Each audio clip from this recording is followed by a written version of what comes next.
On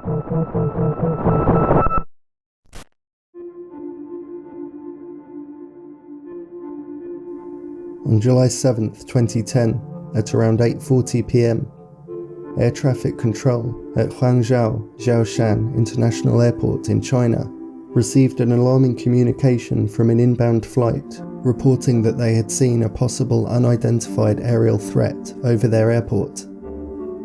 Just moments later, due to the unexplained anomaly, aviation directors ceased all operations, which meant grounding all outbound flights and diverting all incoming air traffic until the potential danger had cleared or been identified. In total, 18 flights were affected. However, normal operations would resume an hour later. News of the incident captured the attention of social media users and the Chinese media, sparking a firestorm of speculation on the UFO's identity. An investigation was immediately underway, and eventually the Civil Aviation Administration of China said that they had reasons to believe that the sighting had military connections. Online discussions throughout China pointed the finger at either the US or Russia, but this was met with responses asking the likelihood of either country risking provoking China's anger by firing missiles in Chinese airspace. Some even asked if it was China themselves, but would they really be willing to test new aerial technology in an area that might put both its own and international citizens in danger? This then raised speculation among some that it could have been of alien origin. Pushing the speculations further, Hangzhou residents released photos of a hovering UFO bathed in golden light with a comet-like tail, just hours before the delays were put in place. Stunned witnesses also said they saw the flying object emitting red and white rays of light. A local bus driver who was on shift that evening said he saw a strange glowing object in the sky. He also added a statement describing its unusual movements, saying, "The thing suddenly ran westwards fast, like it was escaping from something." Shortly after the sighting, a spokesman from the Civil Aviation Administration of China confirmed to the media that further investigation would take place. Strangely, although maybe not connected, just days before the Hangzhou incident, a number of UFO sightings in the Xinjiang province were also reported. Multiple citizens described a flying object bathed in a fan of white light. Today, the UFO's identity still remains an unexplained mystery.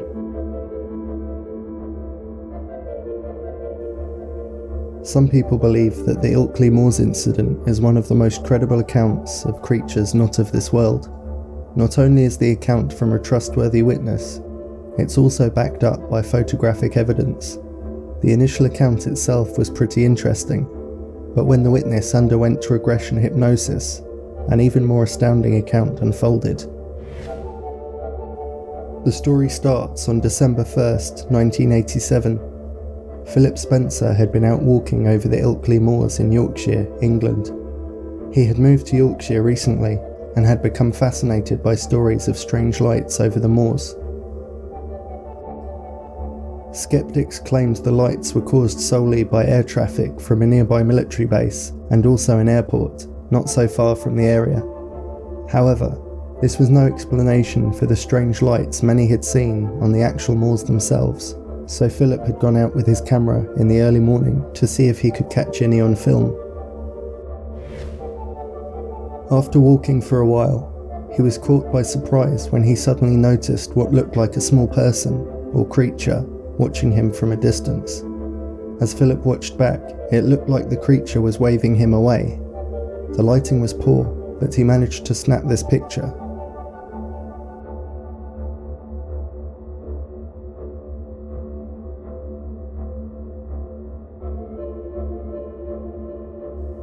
The creature then began to run away, and as if by instinct, Philip ran after it without a thought.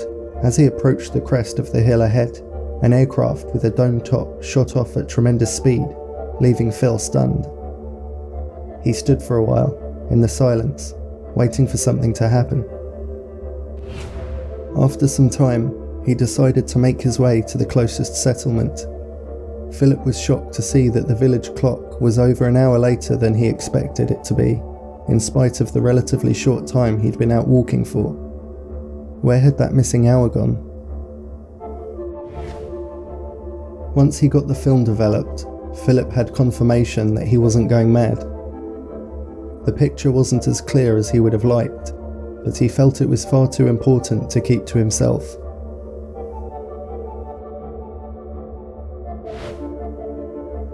He decided he needed to contact a specialist, eventually getting hold of an investigator named Peter Hauff. When speaking on the phone to Philip, Hauff's first thoughts were that it was too good to be true, but decided to come and investigate anyway. After meeting in person, Hauff became convinced that Philip was telling the truth. It was not only the investigator's personal feelings either. Through his investigations, he learned that Philip had been a respected and trustworthy policeman before retiring from the force. Continuing with the investigation, they reconstructed the scene on the moor and established that the height of the creature would have been about 4.5 feet tall. Hauff had the site tested for radiation in case the alleged craft had left some kind of trace, but the levels seemed usual for the area. The photo itself was sent off to several specialists. The first, who was a wildlife photography expert, couldn't identify the creature as any known animal. Kodak Laboratories in Hemel Hempstead, Hertfordshire, England, were next to place the picture under scrutiny. They concluded that the picture was genuine, in that nothing had been superimposed or double exposed, and no photographic manipulation had taken place. The final expert to examine the photo was Dr. Bruce McCarby, an optical physicist with the United States Navy. He subjected the photograph to computer enhancement and analysis, but frustratingly, the results were inconclusive.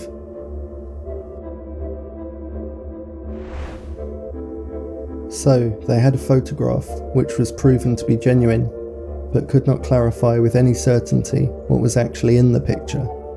Something else that was quietly bothering the investigator was the lighting in the picture. It wasn't too obvious, but the brightness didn't quite match up with the time of morning Philip said he'd gone out. Hauff later had Philip tested by a psychologist, who concluded that he was indeed telling the truth as he saw it. So either Philip was highly delusional, or he had in fact witnessed an extraterrestrial. Weeks later, Philip had experienced several strange dreams, and the missing time he couldn't account for was still troubling him. Hauff brought in a hypnotherapist to see if they could discover any new information, and while undergoing regression therapy, an astounding account was uncovered. Under hypnosis, Philip recounted the events that took place in astounding detail. While reliving the experience, he described a windy and cloudy day. He was walking up towards some trees when he spotted something little moving towards him. Philip found himself stuck, unable to move, with the creature coming closer. He said at this point everything went fuzzy and that he was now floating in the air. He couldn't get down and he didn't like it. The creature pulled him effortlessly along, like a child with a balloon. Philip then described a big silver saucer with a door. His breathing had gotten faster as he was describing the scene, and his voice a bit more panicked. He sighed and then explained everything had gone black.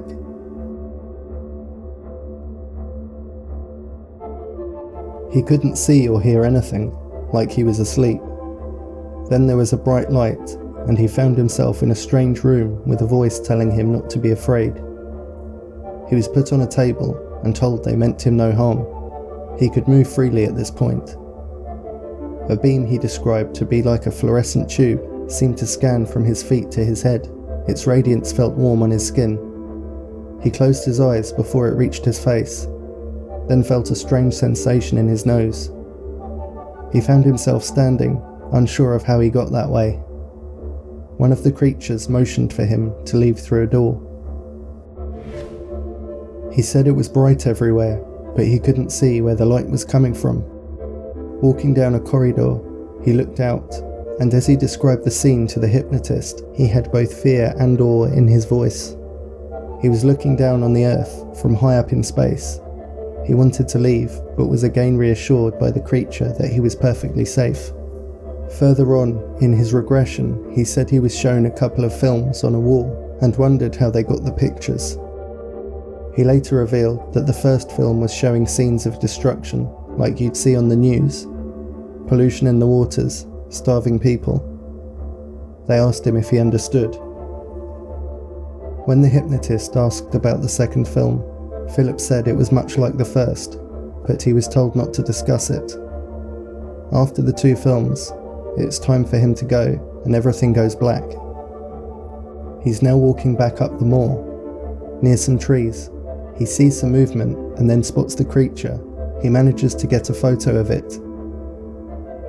It moves quickly away from him. He chases it, wanting to know what it was.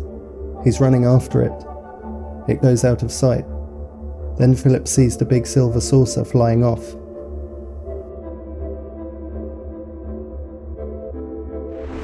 The hypnotist had managed to reveal this fascinatingly vivid account, unlocking the memories of the missing time Philip experienced. It also revealed that the photo had been taken after the strange encounter, placing the time he had taken the photo an hour or so later than originally thought. The investigators' lingering issue with the lighting discrepancy in Philip's photograph finally made sense.